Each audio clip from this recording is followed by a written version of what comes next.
guys, how are you guys? Thank you for joining me with Jay Tells the Truth. I know it's been a minute, but I'm back. We love to talk about politics, entertainment, all the news that we can get, you guys, is important to us. But let's start out with this big story. Like I told you guys before, these New York rappers cannot catch a break. So, two of hip hop's biggest moguls, Jay-Z and Diddy, are making headlines once again, but not for music. So, Jay-Z's billion-dollar casino dream at Times Square has just collapsed, you guys.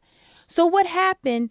Meanwhile, Diddy is facing sentencing backed by surprising list of supporters. His sentencing that's coming up October 3rd. So what happened? Who's involved? And what does it say about power, politics, and public opinion in the entertainment world? Let's dive in. So here we are.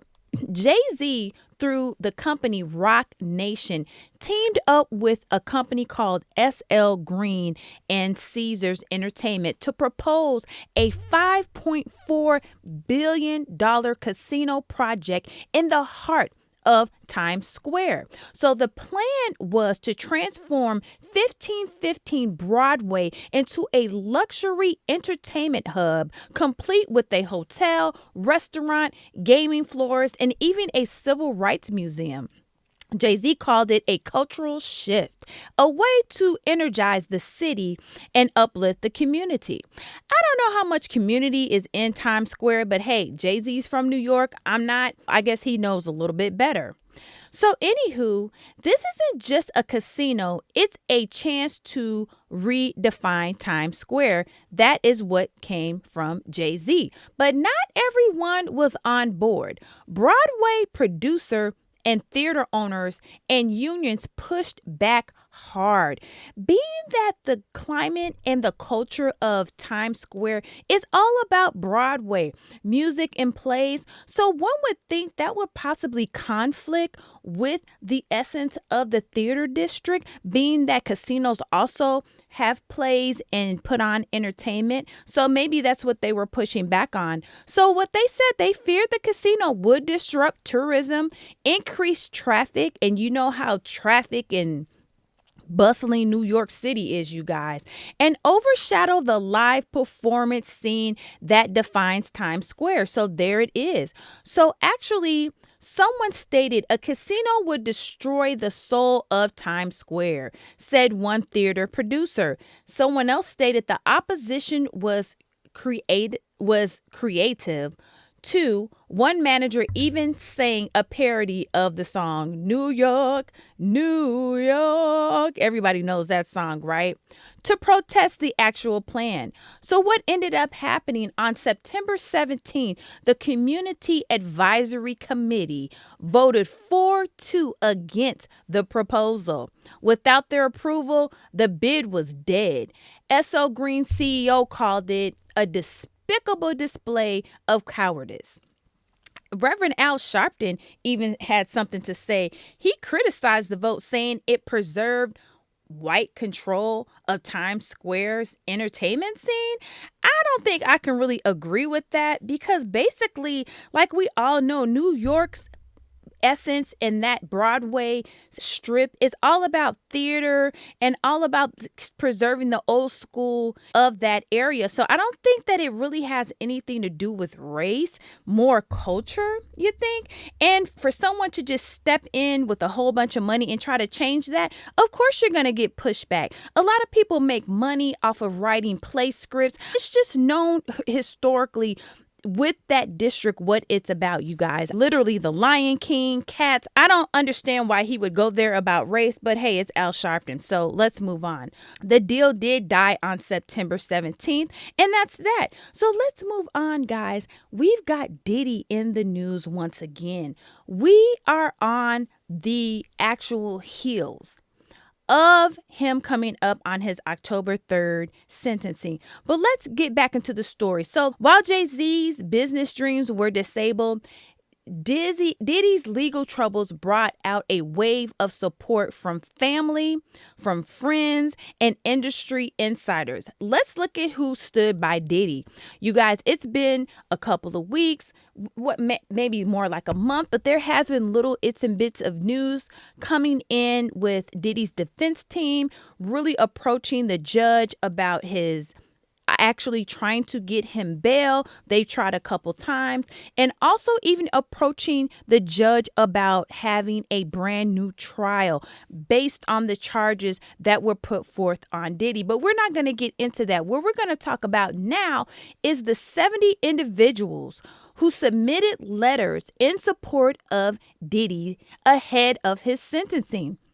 Of course, Mama Janice was there. She and his children were of course of the 70 that wrote letters. And that included, let's see, Justin, Christian, Quincy, and the twins, Delilah and Jesse, all wrote heartfelt letters.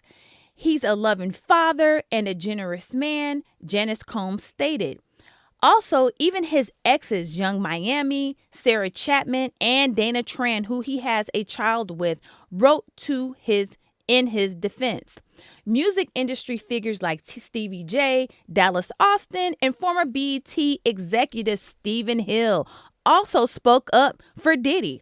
Wow, that's pretty impressive. One notable absence, Kanye West, who had publicly supported Diddy during the trial but didn't submit a letter. And I don't think that's a big surprise. Basically, Kanye has a lot of controversy going on, and he doesn't want his controversy being mixed up in what he's going through. So that's pretty self-explanatory there. So basically, public reaction was mixed, though. Some praised the support Diddy received, while others questioned whether celebrity influence should play a role in sentencing. But people have to understand that's his whole life. Most of his friends are a part of the industry. Most of even his family, his children, most people are that he's surrounded with are part of the industry. That's what he does. He lives, breathes, and does producing. He's been in the business for over 20 years. So I don't know why that would be a shock to anyone. So Jay-Z's casino loss was seen by many as a political move, one that exposed deeper tensions around race, culture, and control in New York, which I don't quite agree with. But power doesn't always protect you. Sometimes it just makes the fall louder, as one could say. So Jay-Z's casino dreams may be over and Diddy's fate lies in the hands of the court. But these stories show how power, politics, and public opinion collide in the lives of cultural icons. What do you think? Should Jay-Z try again? And does Diddy deserve the support? So as it pertains to Diddy, I want to go a little bit further and let's go over some of the people that did actually write letters to Diddy. Let's go down the list. So here we got the family members. Let's go into more detail. We have Janice Combs. She pleaded for her son's release, citing her declining health and desire to spend her final years with him. Wow, that's a heartfelt plea by a mother. Also, Keisha Combs, Diddy's sister. I don't know that a lot of people knew that Diddy did have a sister by the name of Keisha. I actually found out during the trial about his sister. I did not know myself. So she states that she acknowledged his mistakes and addition struggles, but emphasized his efforts to change. Then we have Justin Combs stating, called his father the anchor of their family and praised his values. Christian Combs wrote, please let him out. This is driving me crazy and my family crazy. He's a young guy. What more could he say? Wow. So Chance Combs, one of the three daughters that he has. Actually, he has four daughters. I forgot about Baby Love, but we know she won't be writing. She might just put a little handprint in Gugaga. So Chance Combs said her siblings need a father figure, especially after losing their mother. Delilah and Jesse Combs jointly described Diddy as caring, loving, generous, passionate, and dedicated. Quincy Brown, his adopted son, reflected on Diddy stepping in as a father figure after Kim Porter's unaliving. So then you have his ex-partners. Young Miami is at the top. She described Diddy as a loving, genuine, supportive, and credited him for helping her grow personally and professionally. Now that's kind of corny. Let's sit on that real quick because we were waiting to see if Young Miami was going to speak about Diddy. She did not testify. She was not a part of the trial. But big ups to Young Miami, who was his latest very public girlfriend. And hey, I got love for Young Miami. I have my personal views and they're positive. So, you guys let me know what you think in the comments. But let's go with Sarah Chapman, one of his actually Chance's, the first daughter that we read from. Her mother praised his generosity and noted his clarity and sobriety since incarceration. That is a good point. Dana Tran, who is the mother of baby Love, emphasized the emotional toll on their daughter and Diddy's potential for positive change. Claudine De Niro called him a mentor and highlighted his kindness during personal family crisis. So we also have some music industry figures, including Stevie J. I don't really want to talk about what he said because I'm not a huge fan of Stevie J. So we're just going to leave that right there. Dallas Austin called Diddy his brother and praised his contributions to music and mentorship.